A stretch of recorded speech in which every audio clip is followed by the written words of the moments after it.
Well, my wife Sandra, we met in college. It was love at first sight for me, and we have been married for 12 years, and we have 3 wonderful children that they're just a blessing that we have in our lives. And Sandra's very supportive of me. She supports me on all my crazy projects that I have all the time, and all the volunteer activities and classes and projects with the kids. And he is part Renaissance man, part Pied Piper, someone who shapes young minds while leading them into a world they might never have considered. Today, with his children, he's working on a robot.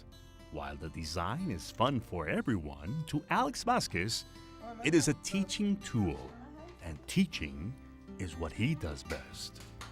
So if this can inspire them to want to pursue careers in computer science and engineering, there are many aspects in robotics. It's not just the programming. There is the design, the aspect. The robot has to look nice. So even the artistic things. But you have the programming, you have the electrical engineers, you have the civil engineering, the structural engineers, process engineers, system engineers, and chemical engineers to make the electronics happen. So there are many, many fields that it covers. So we need to go on the final stage, stage number 5, which is going to be? Burnish. Burnish. So we need to burnish the rocks.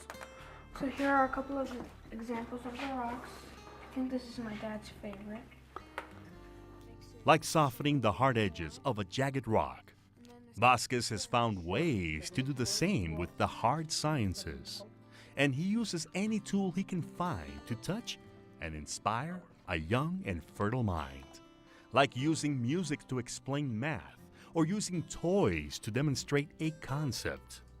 A lesson, he says, is only good if it stimulates and encourages the mind. Sometimes it's intimidating for students to say, oh, I want to be an engineer, because they think it's like, oh, it's going to be too hard. And it would be if you don't take any little steps. So one of the motivations is to want them to see that it is fun, that it is something they can do. His methods have paid off. Immigrant students from Casa de Esperanza have done amazingly well in robotics competitions. Adults and children have benefited from his tutoring in basic computer skills. But one thing, colleagues say, he hasn't figured out is that there are only 24 hours in a day. He is tireless. I really like to start things. I love having a lot of projects. I want to learn how things work. And to me, I love working on cars. And if it was up to me, I would just open up the car, and once I find out what's wrong, but I really have no interest in putting it back.